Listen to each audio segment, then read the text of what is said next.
Sairam students, welcome back. Today we are going to learn Geography, 5th chapter, Temperature, Part 1. But before that, let's take a short recap what we have done in the previous session. We have done 4th chapter, Weather and Climate. In it we had learned weather, climate, elements of weather. Okay, and today we are going to start with a new chapter.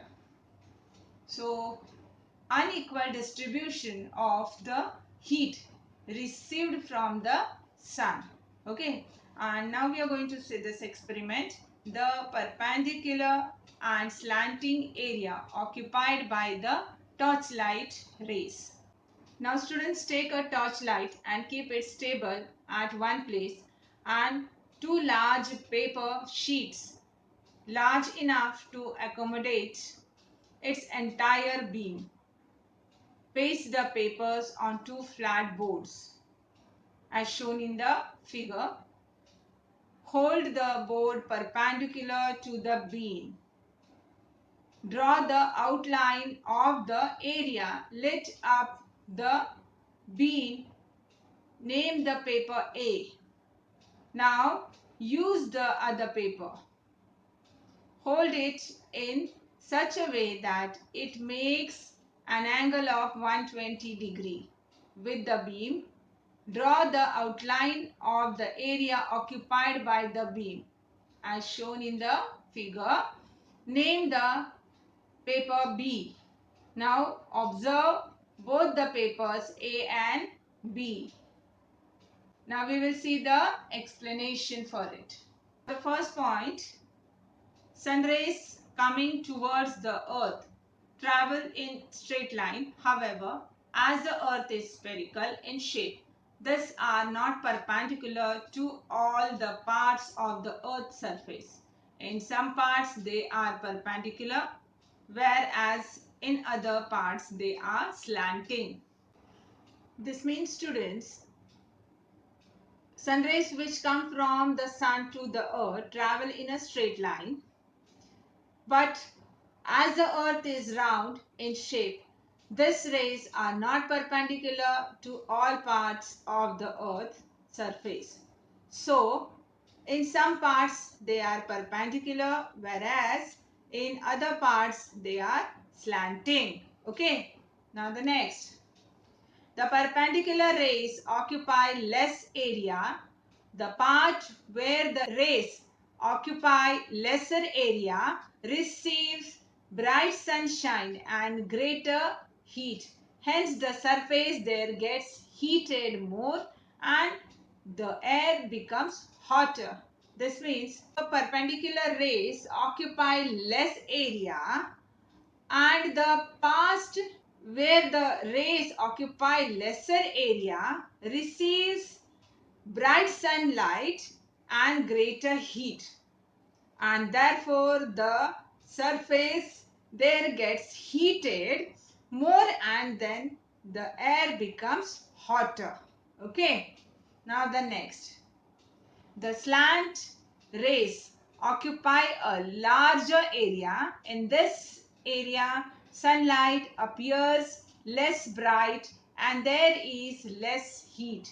Hence, the surface there gets less heated and air too is less hot. This means, and whereas the slant rays occupy a larger area, in this area sunlight appears less brighter and there is less heat. So the surface there gets less heated and the air too is less hot. Okay. Now the next. This is the picture of the earth's shape and distribution of sun rays. Students, now here the region mark A, you can see here, receives perpendicular rays, while the region marked B receives slant rays, and in the region marked C, the rays are extremely slanting. Okay. Now using a scale, Measure the lengths of the light up portions on the Earth's surface in A, B and C region. Measure the width of the rays shown between the Earth and the Sun. Considering the parallels of latitude marked in the figure, tell the regions where the temperature will be high, moderate and low. Now we are going to discuss this. Sun rays falling on the earth are straight and parallel to each other. However, we have seen that due to the spherical shape of the earth and the resultant curvature of the surface, they occupy a larger or lesser areas. This means, students, sun rays falling on the earth are straight and parallel to each other, but we have seen that due to the round shape of the earth and the round shape of the surface, some places occupy a larger area of sunlight and some places occupies lesser areas of sunlight. Okay. And so this leads to unequal distribution of the heat received from the sun, resulting in decreasing temperature from the equator to the north and south pole. Okay. Next, based on the distribution of temperature, the earth can be divided into torrid, temperate and frigid zone, or tropical, temperate and polar region. Okay, this means, so based on the distribution of the temperature of the earth, we can divide it into torrid, temperate and frigid zones, or tropical, temperate and polar region. Okay. Students, in this picture you can see, based on the distribution of temperature, the earth can be divided into torrid, then temperate, frigid zone. Okay, or it can also be called as tropical, temperate and polar region. Okay. Students, though latitude is the main factor, there are other factors also which influence the distribution of temperature. However, their effects are limited to a particular region. These factors are as follows. Factors influencing the unequal distribution of the temperature. And the first point is nearness to the sea, continentality, height above the mean sea level and physical setup of region are factors that lead to diversity in the climate of different regions. Other than this, factors like cloud cover, winds, vegetation cover, urbanization, industrialization, etc. also influence the local climate. Okay, this means, students, the factors influencing the unequal distribution of temperature are nearness to the sea, continentality means a measure of difference between continent and marine climate, characterized by the increased range of the temperature that occur over land compared with water. That is known as continentality. Height above the mean sea level and physical setup of the region are factors that lead to diversity in the climate of different regions. And the other factors are cloud cover, then winds, vegetation cover and urbanization, industrialization, etc. are also influence the local climate. Okay, now the next. Students, now let's do this experiment. Take two pots of same size and fill them with water equally. At sunrise, keep one of the pot inside the house and the other one outside. See that if it remains in the sun all the time as shown here, in the afternoon walk barefoot on the floor inside the house and feel the temperature of the floor. Feel the temperature of the water in the pot inside. Perform the same activity outside the house and get the feel of temperature of land and water kept in the sun. Now the next one, heating and cooling of land and water. You must have realized that the land cools down earlier than the water. The water kept outside in the sun is still a little warm. Due to this difference in heating and cooling of land and water, the air over the land gets heated faster and also becomes cooler rapidly. This means, students, the water kept outside in the sun is still warm. Why? Because we can realize that the land cools down early than the water. And it's because due to this difference in heating and cooling of land and water, the air over the land gets heated faster and also becomes cooler rapidly, means faster. Next, the air over the water gets heated slowly and also loses the heat in a slower manner. In the coastal region, as compared to the continental areas, the temperature of the air is lower during the day but warmer at night. This means, students, the air over the water heats slowly. Okay, means the air which is over the water heats slowly and also loses the heat in a slower manner. But in the coastal areas as compared to the continental areas, coastal areas means near to the sea, the temperature of the air is lower during the day but it is warmer at night. Contrary to this, the temperature of air in the continental areas is higher during daytime and lower at night, because the temperature of the air is lower during the day but warmer at night. So, contrary to this, the temperature of air in the continental area is high during daytime and lower at night.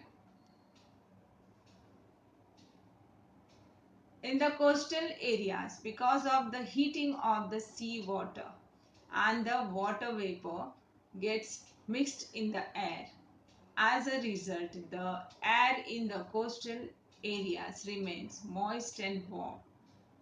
Conditions in the continental areas are the opposite. Means near to the sea or oceans, because of the heating of the sea water and the water vapor gets mixed in the air. So as a result, the air in the coastal areas remains moist and warm. And so the condition in the continental area are the opposite. Okay. As water vapor is absent, the air remains dry.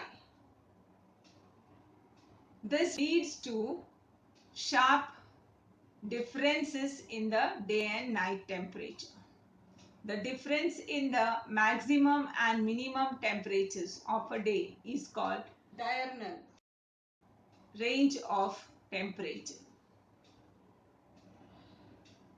So students, as water vapor is absent, the air remains dry. When the water vapor is absent, what happens? The air remains dry. This leads to sharp difference in day and night temperature. Okay, and so the difference in the maximum and minimum temperatures of a day is called diurnal range of temperature. Now the next, in short, the difference in the day and night temperatures is less in the coastal areas and more in the continental areas. For example, Mumbai temperature are even, but at Nagpur they vary a lot. Mumbai's temperature is not changing every time, but the Nagpur's temperature changes accordingly. So in short, the difference in the day and night temperature is less in the coastal areas and more in the continental areas. Okay, now the next. In the coastal region of Konkan, the range of temperature is less, but Vidarbha, the range of temperature is found to be higher. Therefore, coastal areas have an equable climate, whereas in continental areas, the climate is extreme. So students, the range of temperature is less in the coastal region of Konkan, but the range of temperature is found to be higher in the Vidarbha region. And therefore, coastal areas have an equable climate. Equable means calm or shant, you can say, climate, whereas continental area, the climate is extreme. Extreme means much stronger than is considered. Okay. For example, the climate of Mumbai is equable, whereas in continental location like Nagpur, it is extreme. The difference in the mean temperatures of summer and winter is called annual range of temperature. So what is annual range of temperature? The difference in the mean temperatures of summer and winter is called annual range of temperature. Very good. Now this is a picture of convection and vertical flow of heat. Means heating and cooling of land and water. Now students, what we are going to do here, a pot with water is placed on a burnel. Drop 4-5 small plastic button in it and observe their movement in water. Okay, what will happen? Now the next. Water expands on heating. The hot water from the base moves upward. With it, the buttons too are pushed to the surface. The relatively cooler water in the upper portions moves downward, taking the buttons within it. This happens rapidly. This means, students, the buttons too are pushed to the surface because water expands on heating and the hot water from the base moves upward. Okay. So relatively cooler water in the upper portion moves downward, taking the buttons with it. This happens rapidly. Now the next. In other words, on heating, an upward current sets in the water. In nature, the conditions are slightly different. Means the conditions are not same in the nature. And in other words, what happens? On heating, an upward current sets in the water. Due to temperature differences, both upward and horizontal currents develop in the ocean. Besides temperature differences, factors like winds and differences in the density of water also gave rise to horizontal current. This means due to the temperature differences, both upward and horizontal current develop in the ocean. Means the ocean water has both the current, upward and horizontal, means vertical and horizontal current. And so, besides temperature differences, factors like winds and differences in the density of water also give rise to horizontal currents. Okay, now the next. This ocean currents flow from the equator to the polar region and from the polar region to the equator. Means from the equator to the polar region, the ocean currents flow, and from the polar region to the equator, again the ocean currents flow. When an ocean currents flow from the frigid to the torrid zone. Now next, when a current flows from the torrid to the frigid zone, it increases the temperatures of the coast in the frigid zone.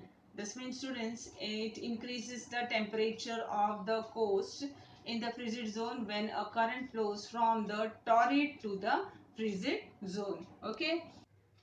So students, what we have learned today?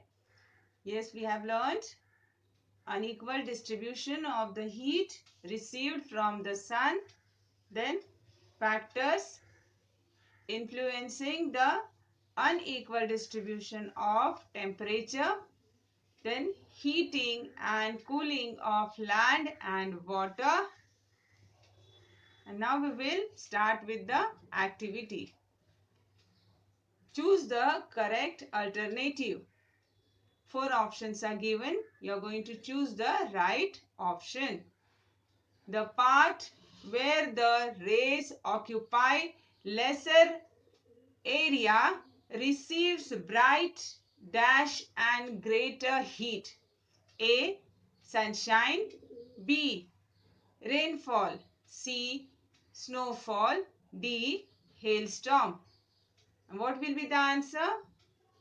Sunshine. Very good. Now the next, due to temperature differences, both upward and horizontal currents develop in the dash. A. Lakes. B. Rivers. C. Streams. D. Ocean. And what will be the answer? Ocean. Very good. D. Ocean. So that's all for today. Sairam. Thank you.